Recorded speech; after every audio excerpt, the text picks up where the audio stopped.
Salut à tous, c'est Maxime, prof de dessin sur dessindigo.com. Aujourd'hui, je viens vous donner quelques petites clés pour faire des colorisations de vos dessins et passer donc d'un crayonné fait sur papier à une colorisation digitale.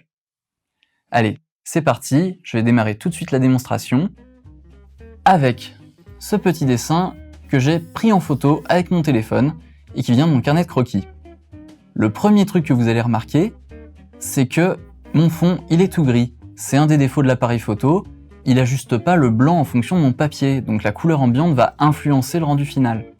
Donc, ce que je vais faire, c'est que je vais aller chercher un petit outil, les réglages, qui va me permettre de blanchir mon fond. Donc, les réglages dans Photoshop, ils sont là.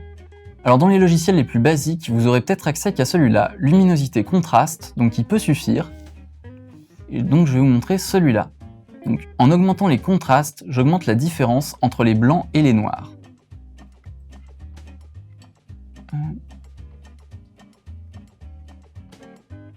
Donc, j'augmente le contraste, j'augmente ma luminosité aussi. Et voilà, là j'ai une image qui est propre. Vous voyez que là, certains de mes traits sont quasiment plus visibles.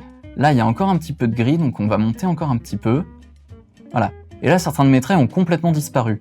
Mais ça tombe bien parce que c'est des traits qui sont juste des petits traits de construction dont je ne vais pas vraiment avoir besoin. Allez. Par contre, voilà, si j'augmente trop, par contre, mes traits importants risquent de disparaître. Donc, il ne faut pas en faire trop. Je reviens un peu en arrière. Et ça va me donner un petit chemin vers une deuxième astuce, c'est que il faut bien appuyer sur vos dessins avant même de les prendre en photo. L'idéal, c'est de commencer déjà à faire l'ancrage, parce que l'encre, c'est bien noir, donc ça va bien se voir une fois que vous allez le scanner ou le prendre en photo. Maintenant, la deuxième astuce, c'est de ne pas dessiner directement sur votre dessin. Tous les logiciels digitaux ont un système de calque, donc créez un nouveau calque et passez votre dessin par-dessus le calque sur lequel vous allez peindre. Vous allez me dire, c'est bizarre parce que si je mets mon dessin par-dessus, le fond blanc, il va se voir et on va rien voir de ce que je fais avec mon crayon. Et vous avez raison, il y a une dernière étape à faire, c'est utiliser un mode de fusion de calque. C'est quelque chose qui existe dans la plupart des logiciels de dessin digital et ça vous permet en fait de peindre sur des calques différents mais en voyant quand même ce qu'il y a en dessous. Donc là, on va utiliser le mode Produit. Si votre logiciel existe uniquement en anglais, ça s'appellera Multiply, c'est la même chose. Et là, vous voyez que on voit les coups de pinceau que j'ai mis en dessous. En fait, le principe du mode Multiply, ou multiplier, ou produit, c'est qu'en fait, ça va me foncer uniquement mon calque. Tout ce qui est gris va devenir plus foncé que ce qui est en dessous. Les noirs, ça va tout transformer en noir. Bref, ça va me faire comme si j'avais dessiné en fait sur un calque transparent et du coup on va voir tous mes coups de crayon mais on va quand même voir ce que j'ai fait en dessous. Donc maintenant, qu'est-ce que je vais pouvoir faire? Idéalement, je vais effacer ce qui dépasse et je vais pouvoir commencer à remplir mon dessin avec la couleur de mon choix. Donc je vais essayer de choisir une couleur un peu plus naturelle. Donc là, si c'est un Golden Retriever, il va avoir une couleur jaune un peu dorée.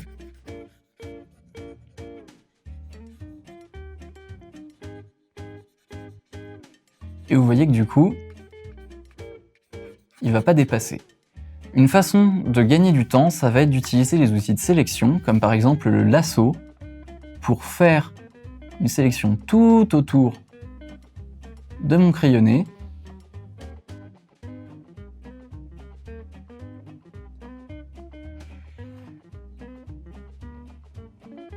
Hop.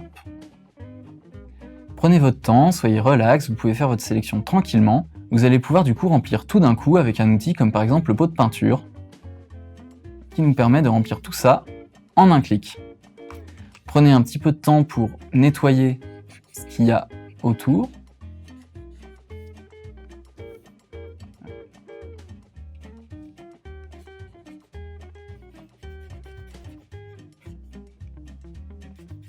Voilà. Là, j'ai ma couleur de base. Donc à partir de là, je peux m'amuser à faire ce que je veux.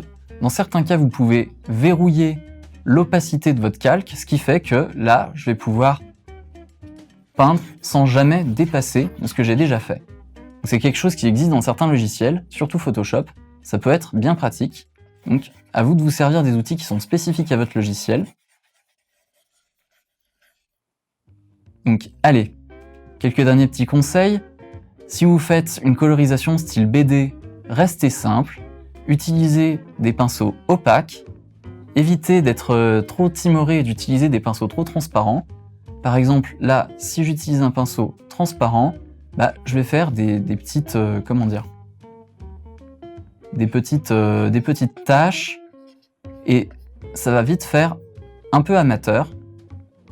On va voir en fait vos différents coups de pinceau beaucoup trop, donc soyez un petit peu plus affirmés, revenez un petit peu en arrière et choisissez directement, le plus directement possible en tout cas, une couleur qui vous plaît et allez-y à fond avec des couleurs opaques.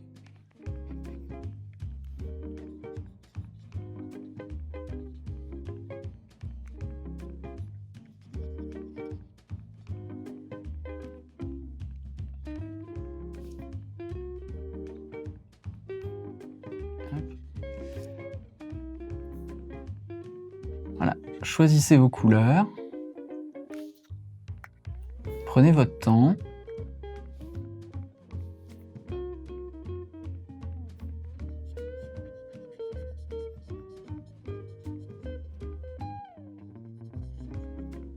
Une dernière chose, là j'ai un rendu qui fait plutôt crayonné, j'ai envie d'avoir ce côté graphite. Mais si ça se trouve, vous voulez faire votre ancrage, donc faire le nettoyage à l'encre dans votre logiciel de dessin. Et un outil qui est assez pratique pour ça, qui existe dans la plupart des logiciels, c'est le lissage. Donc le lissage, qu'est-ce que c'est? Eh ben, quand je fais mon petit crayonné comme ça, je peux avoir des petits moments où ça fait des zigzags, où je suis pas très précis. Le lissage, ça me permet de donner un petit retard à mon stylet, ce qui me permet de faire des courbes beaucoup plus fluides. Et donc, je peux me servir de ça pour faire un nouveau calque, prendre du noir, prendre un crayon bien lisse qui me convient bien, et après avoir réduit un petit peu l'opacité de mon crayonné de base, je vais sur un nouveau calque pouvoir faire quelque chose de beaucoup plus propre. Prenez bien par contre une brosse opaque.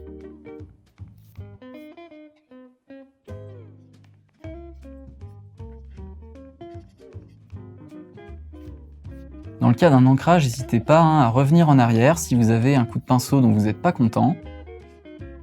Si là par exemple, je pense que j'ai pas réussi, rien ne m'empêche de revenir jusqu'à avoir le coup de pinceau parfait.